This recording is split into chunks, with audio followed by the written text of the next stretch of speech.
acredita e tem ouvido falar que nós estamos vivendo os últimos dias. Eu tenho escutado muito isso, e não somente escutado, mas tenho crido, porque as Escrituras falam dos últimos dias. Amém? Nós estamos vivendo o limiar dos finais dos tempos. E nós precisamos que algo aconteça no nosso coração, exatamente por esse motivo. Porque está chegando uma hora, está chegando um momento da nossa partida para a nossa pátria verdadeira. Está chegando um momento onde nós deixaremos para trás toda lágrima, todo choro, toda tristeza, toda dor, toda injustiça. E nós voltaremos com Ele para um reinado de justiça, porque o Senhor reinará. Amém? A Bíblia diz que o Senhor Jesus, Ele voltará para reinar. Ele reinará por 1000 anos. E o seu reinado será um reinado de justiça. Não haverá maldade. A Bíblia diz lá em Isaías, no capítulo 11, se eu não me engano, que uma criança, ela porá a mão no ninho da áspide. E nada vai acontecer, porque não haverá maldade. A Bíblia diz que o leão pastará junto com a ovelha, o predador junto com um animal que ele deveria, nos tempos passados, estar caçando para querer matar, para poder comer. Eles vão comer capim juntos. Até a dieta do leão vai mudar. Ele não será mais carnívoro. Ele vai comer grama, ele vai comer o capim juntamente com a ovelha, porque não haverá maldade, não haverá necessidade de morte, porque o Senhor, Ele será o rei nesse tempo. Amém? Isso está prestes a acontecer. E nós precisamos de um despertamento. Sim ou não? O trabalho dos pregadores nesses dias é um trabalho, nós somos despertadores de uma geração. Nós temos que ter um senso de despertadores para uma geração. Ou nós estaremos cantando canções de ninar para uma geração, se nós não pregarmos a palavra assim como Deus manda. Se um profeta se cala, uma geração inteira pode morrer. E nós não podemos, na nossa geração, nos nossos dias, nós temos que ter fidelidade. Nós temos que ter responsabilidade de levar uma mensagem que venha despertar os nossos corações para a realidade de Deus. Amém? Isso faz parte do que Deus quer fazer nesses dias. O Senhor, Ele quer avivar esta geração. O Senhor, Ele quer derramar um grande avivamento. E eu gostaria de ler aqui o texto que está em Mateus, no capítulo 15, do versículo 32 em diante, em nome de Jesus. Mateus 15, versículo 32 em diante. Eu lembrei que tem irmãos que estão viajando, e eu tenho plena certeza que eles gostariam de estar no culto. Então, essa transmissão está chegando até eles. Amém? E está chegando em hospitais, está chegando em presídios. Bom, acredito que sim, né? Porque se eles têm celular para ligar para fora, eles também podem assistir um culto lá, né? E conhecer Jesus e serem salvos, por que não? É ou não é verdade? É ou não é? Não é verdade? Eu creio que isso pode acontecer. Mas em CTIs, em orfanatos, onde crianças foram abandonadas, hoje minha esposa me mostrava um vídeo, acho que foi do Facebook, se eu não me engano, né? Um casal estava passando na cidade, quem mais aqui viu? Encontrou uma criança, um bebezinho enrolado, uma coisa mais linda a criança, devia ter o quê? Meses? 1 mês, 2 meses? E aquele casal, o pai, acho que os seus filhos estavam ali passando e encontrou na rua, enrolado no chale, a criança com fome, querendo mamar. A mãe tinha acabado de abandonar aquela criança ali. Era a coisa mais linda, gente. Gente do céu, que situação, né?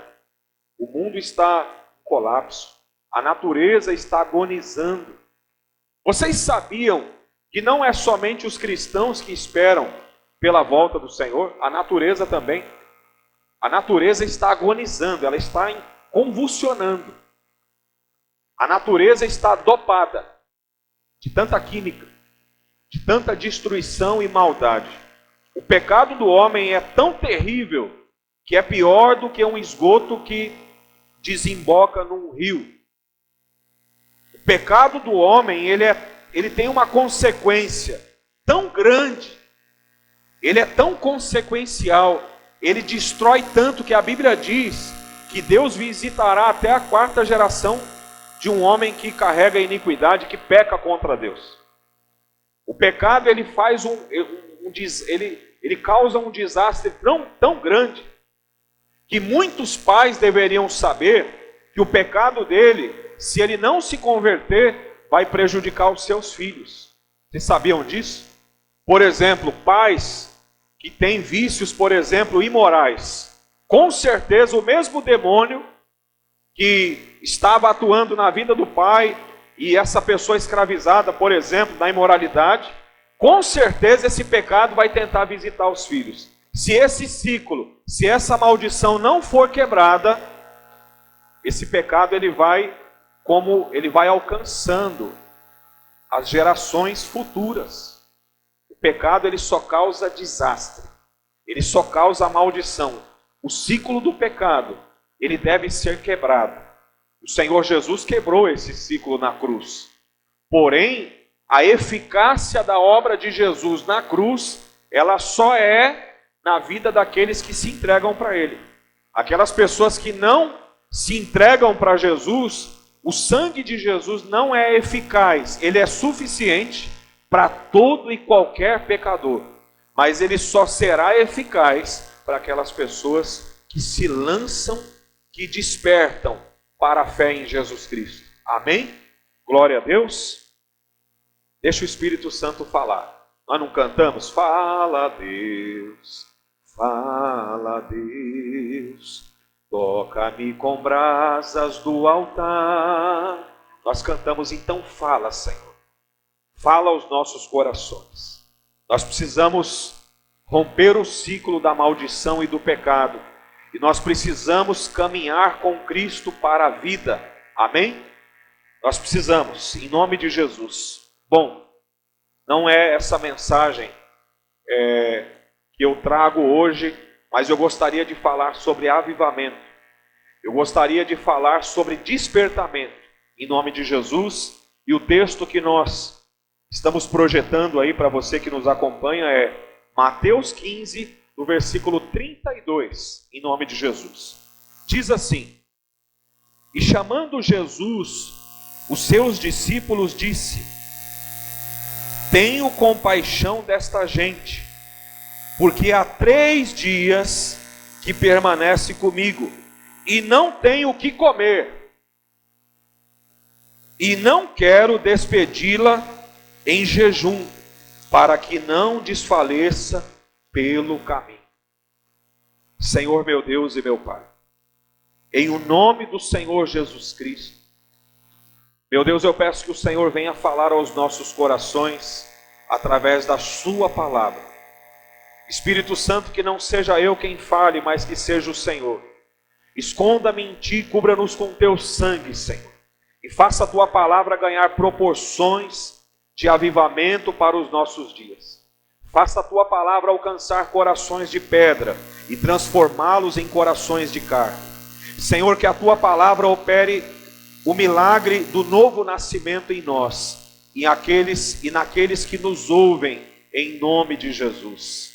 Fala, Senhor, fala com poder, porque o teu evangelho é o poder de Deus para a salvação de todo aquele que crê.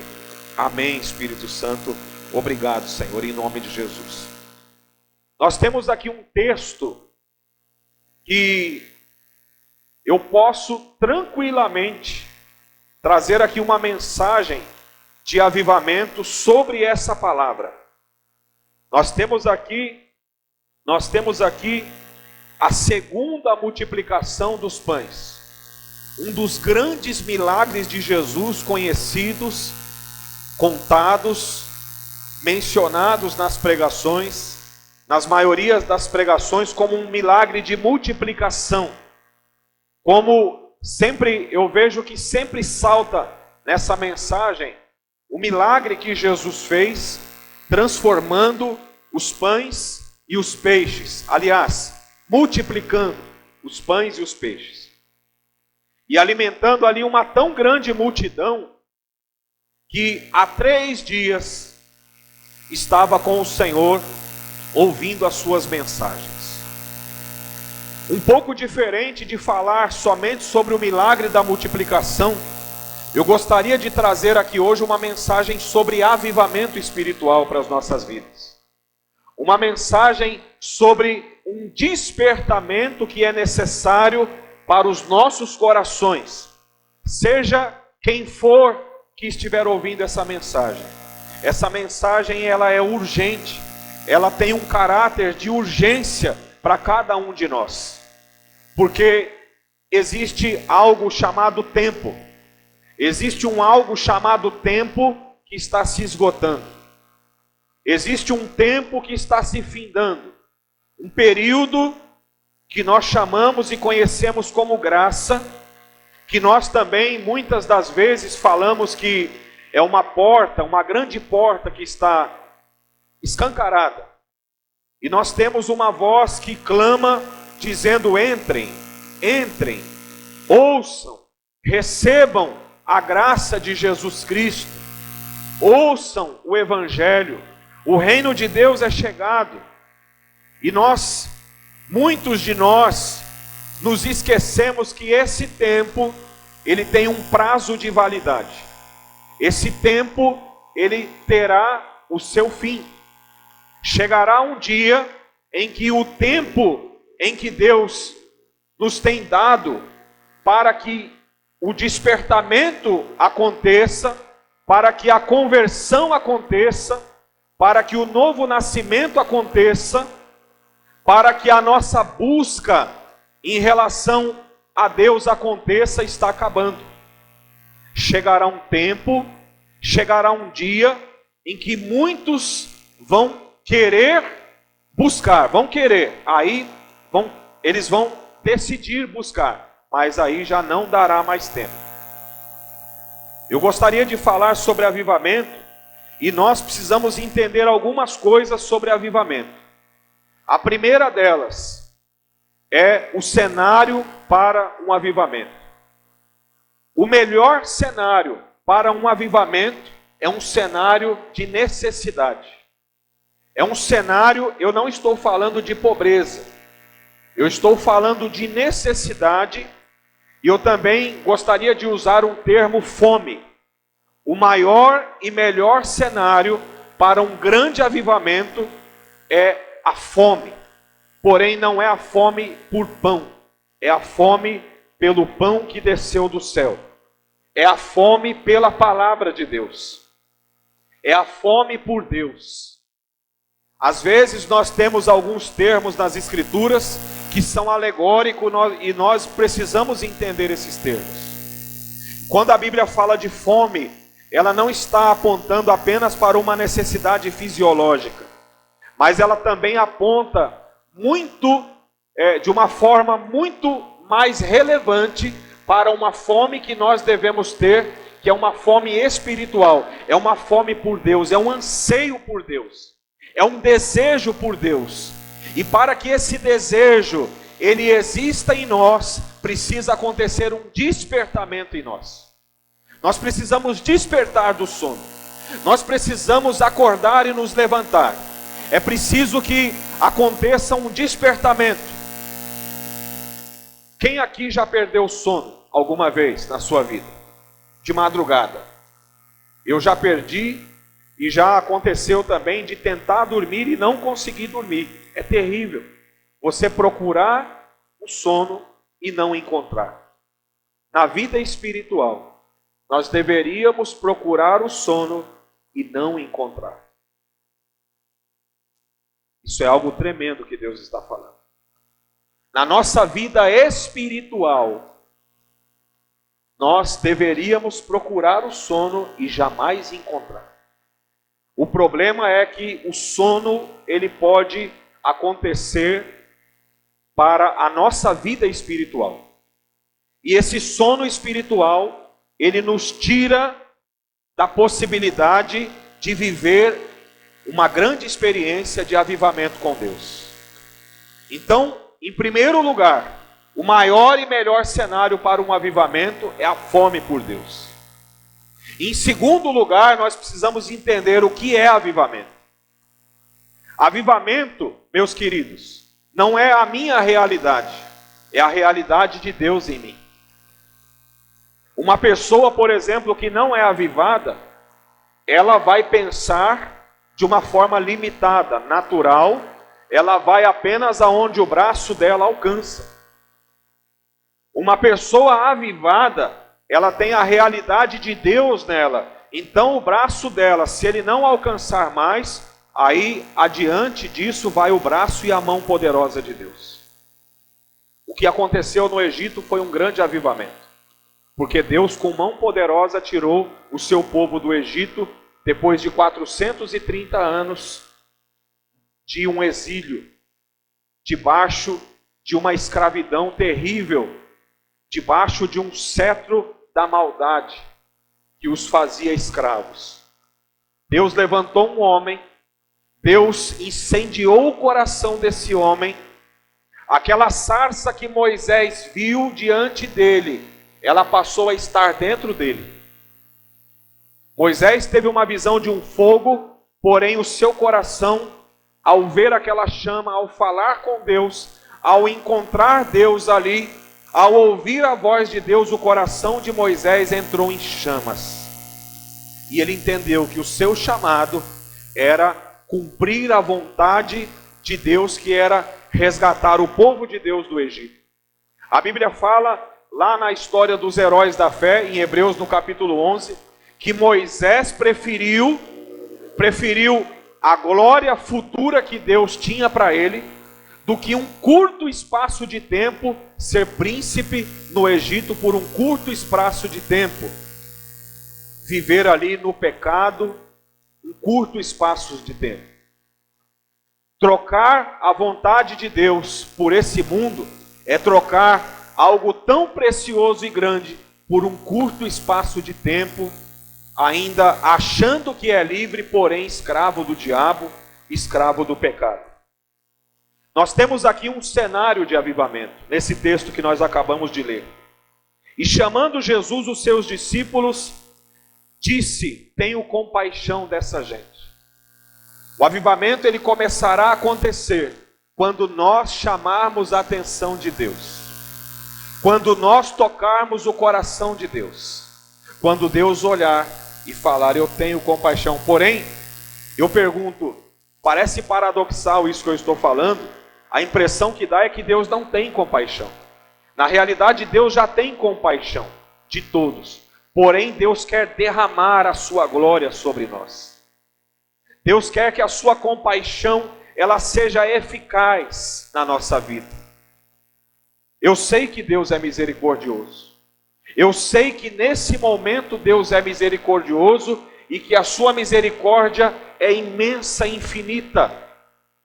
É mais infinita do que a areia do mar, do que as águas do oceano. É muito grande a misericórdia de Deus. Mas eu preciso que essa misericórdia, ela seja derramada sobre a minha vida. Eu preciso alcançar o coração de Deus. E quando nós estamos diante do Senhor e persistimos em buscá-lo, nós alcançamos assim o coração de Deus. Nós somos despertados por algo que pode vir e que virá aos nossos corações. Aquele povo, Jesus sabia que se eles fossem despedidos com fome, muitos deles, ou talvez todos, poderiam morrer no meio do caminho, porque eles já estavam há 3 dias sem comer, ouvindo as palavras de Jesus. É maravilhoso falar desse grande milagre da multiplicação. Quando lembramos disso, nós vemos o quanto o nosso Deus é poderoso. Mas às vezes nós passamos por cima do que levou a este milagre. Talvez muitos de nós não estariam e não teriam visto e participado da multiplicação dos pães.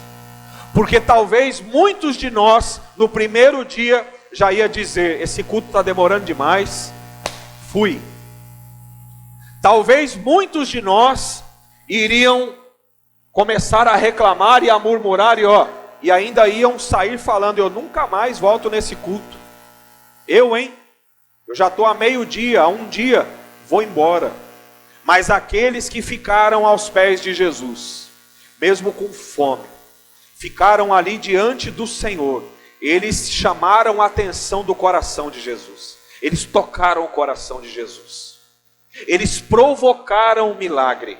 Jesus operou o milagre, mas aquele milagre ele foi provocado por aquela fome que aquele povo tinha. E eu quero dizer algo aqui nesta noite.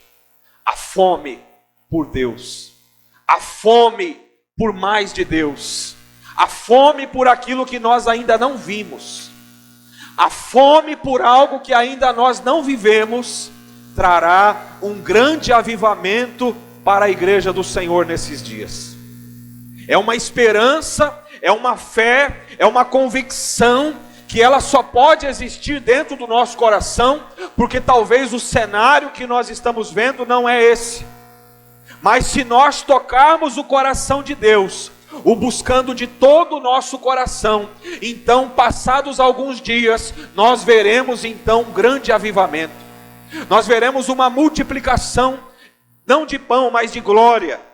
Nós veremos uma multiplicação, André, não de comida, mas de glória, uma glória que você nunca viu. Deus tem algo para nós que nós nunca vimos, que nós nunca vivemos. E eu quero dizer algo aqui nesta noite.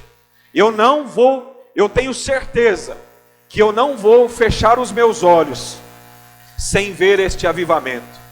Por muitos dias eu tenho orado ao Senhor, pedindo isso, e já faz anos que eu oro e faço essa oração. E às vezes eu confesso que algumas setas na nossa mente dizem que isso não irá acontecer. Mas não é isso que a palavra de Deus diz. A palavra de Deus diz que o Senhor Jesus, Ele é aquele que multiplica. Ele é aquele que faz do nada, aquele que dá existência ao que não existe. E eu quero dizer que o que mais a igreja precisa nos nossos dias é de um grande avivamento espiritual, de um grande despertamento. Nós precisamos despertar enquanto é tempo. Nós precisamos nos encher. Nós precisamos viver algo antes mesmo do arrebatamento. Nós precisamos incendiar. O nosso coração ele tem que incendiar. Algo tem que acontecer. E isso vai acontecer se nós permanecermos buscando isso através das nossas orações. Buscando, indo até o Senhor, pedindo. Pedi, dar-se-vos-á, buscai e achareis. A Bíblia diz, a Bíblia fala, alegrai-vos na esperança, sede pacientes na tribulação e perseverai na oração. Romanos capítulo 12, versículo 12. Alegrai-vos na esperança, sede pacientes na tribulação e perseverai na oração. Nós devemos transformar os nossos anseios em oração. Será que se nós transformássemos todas as nossas ansiedades em oração, será que nós teríamos assunto com Deus enquanto oramos? Sim ou não? Se tudo aquilo que nós pensamos, se nós levássemos em oração diante do Senhor, eu acho que nós teríamos pouco tempo para muito assunto. Se nós falássemos, Senhor, tem uma dor aqui no meu pé. Senhor, tem uma situação que eu quero te apresentar. Senhor, tem uma pessoa que eu percebo que tem tentado contra a minha vida, mas eu apresento ao Senhor. Senhor, eu apresento os meus projetos. Senhor, eu quero planejar a minha vida junto com o Senhor. Senhor, eu quero que o Senhor me transforme. Senhor, tem uma área da minha vida que ainda não está conforme a tua palavra, mas eu quero consertar e eu preciso da tua ajuda. Então, orando, buscando. Senhor, está difícil. Senhor, o desemprego está batendo na minha porta. Senhor, as dívidas estão chegando. Senhor, o esfriamento deveria ser um dos nossos maiores motivos de nos levar a orar e falar, Senhor, eu não aceito o esfriamento na minha vida.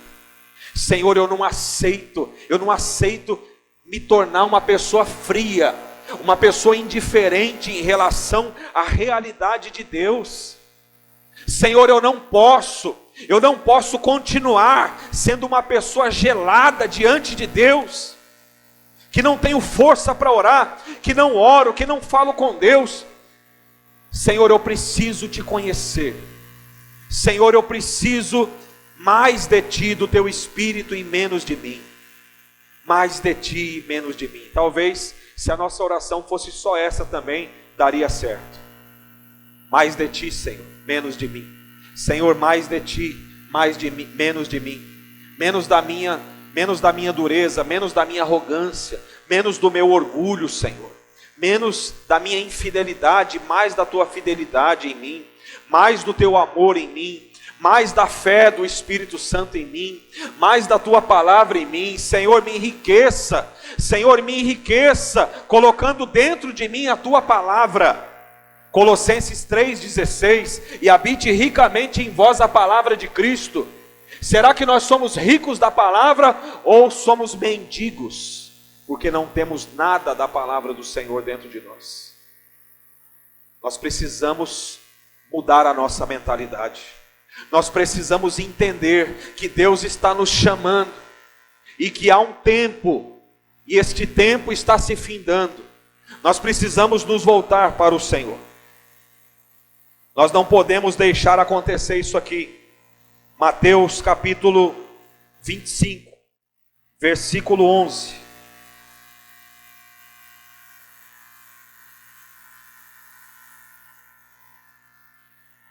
Mateus 25, versículo 11.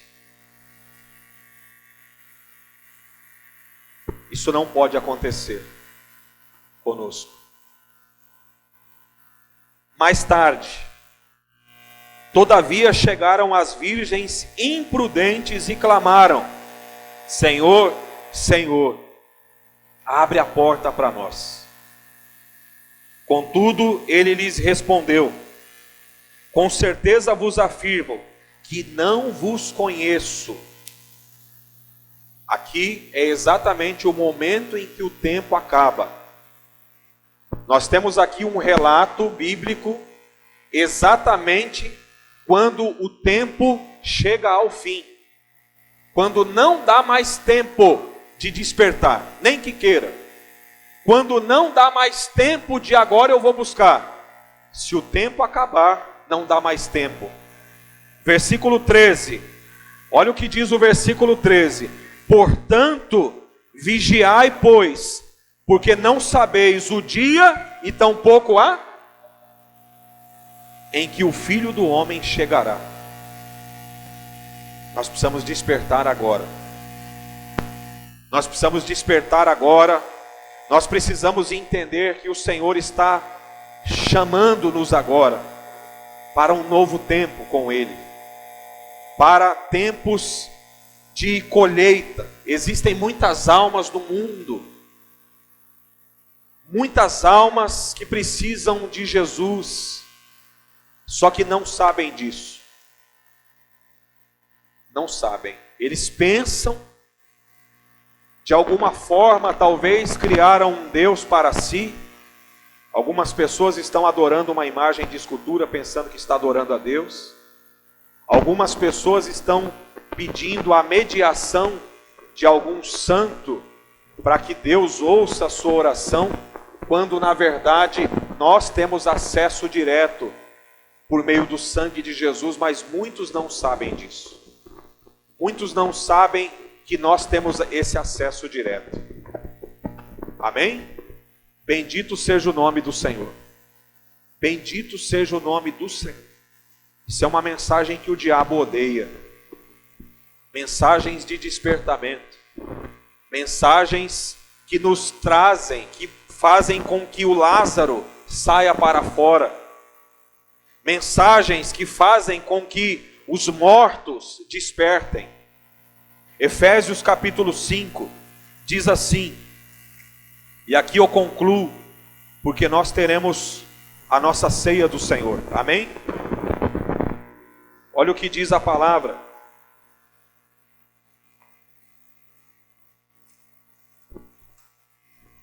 Efésios capítulo 5.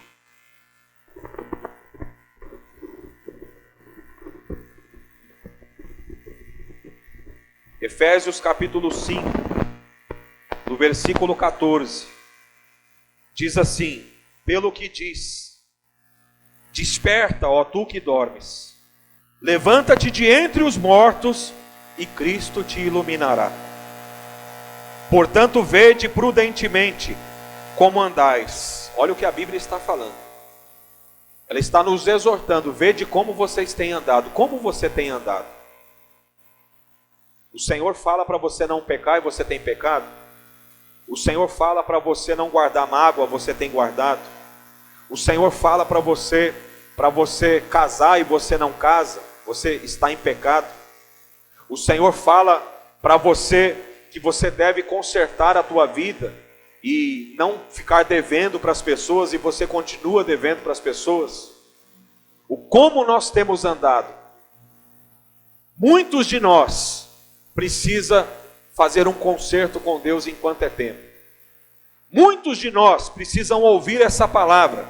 Portanto, vede prudentemente como andais, não como nércios, aquelas virgens que nós lemos lá em Mateus 25, elas eram o quê?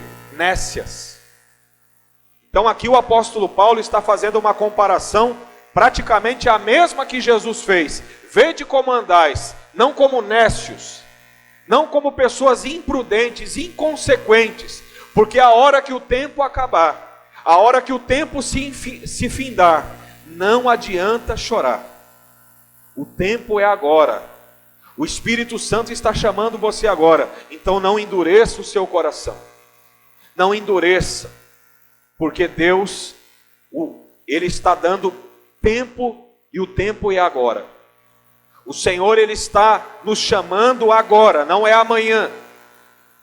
O Senhor também não está chamando ontem. O Senhor está chamando agora. Ninguém é tão novo que não possa morrer amanhã. E ninguém é tão velho que ainda não possa viver mais alguns anos. O diabo fala para o jovem: você é muito novo. E o diabo fala para o velho: para você não dar mais tempo. Na realidade, as duas coisas são mentirosas. Essas duas frases, essas duas falas, é uma mentira do diabo.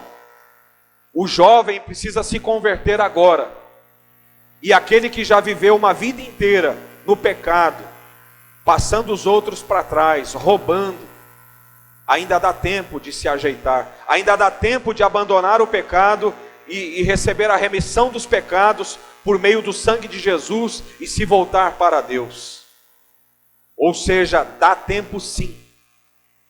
Não existe tempo para Satanás, para ele não tem jeito. Mas para aqueles que se voltarem para Deus agora, o tempo é agora. O tempo é agora. E aqui ele diz: não como nécios, e sim como sábios. O homem sábio é aquele que ouve a voz do Senhor. O homem sábio é aquele que consegue discernir que Deus está o chamando. Eu gostaria de concluir lendo o texto de Romanos, no capítulo 13, o versículo 11. E aqui eu concluo em nome de Jesus. Romanos 13, 11. O apóstolo Paulo mais uma vez diz assim, ainda falando a respeito do tempo em que nós vivemos. Ele diz: e digo isto a vós outros, conhecendo o tempo. O que é que o apóstolo Paulo conhecia? O tempo. E ele diz: já é hora de vos despertardes do sono, porque a nossa salvação está agora mais perto do que quando no princípio nós cremos. Agora ouça isso que o Espírito Santo vai dizer. Vai alta a noite e vem chegando o dia. Olha o que diz na parte B do versículo 12. Deixemos, pois, as obras das trevas e vistamo-nos das armas da luz. É isso que nós precisamos fazer. Nos despir do velho homem, e nos vestir do novo homem criado segundo Cristo Jesus. Quem nos dá essa condição é exatamente o sangue de Jesus, a obra de Cristo na cruz. A nova aliança nos dá essa possibilidade agora. O sangue de Jesus que foi derramado, ele dá essa possibilidade para nós nos voltarmos agora para ele, com arrependimento, com o coração quebrantado, contrito. E a Bíblia diz, no Salmo 51, verso 17, que um coração quebrantado e um espírito contrito, esse o Senhor não desprezará. Você não precisa ter dúvida ou medo, achando que Deus não vai te aceitar, porque se você se aproximar e se apropriar do sangue de Jesus, por causa do sangue de Jesus, você é aceito por Deus. Não importa o que ficou para trás, mas se você der um passo de fé, você é aceito por causa do sangue, porque dele, para ele, por ele, para ele são todas as, porque dele, por ele, para ele são todas as coisas, porque dele, por ele, para ele, é somente por ele, é por causa dele, é por causa dos méritos dele, não é o meu mérito, não é o desmérito de alguém, não é o desmérito do meu pai que não teve condições de me dar alguma coisa, nem o desmérito da minha mãe, nem o meu mérito, nem o meu desmérito, mas é o mérito de Jesus. Então aplauda o Senhor bem forte, em nome de Jesus. Vamos ficar de pé, em nome de Jesus. Bendito seja o nome do Senhor, aleluias. André, nome de Jesus, nome de Jesus, porque dele, para ele, tem um louvor, né, que diz: ó profundidade das riquezas, da sabedoria.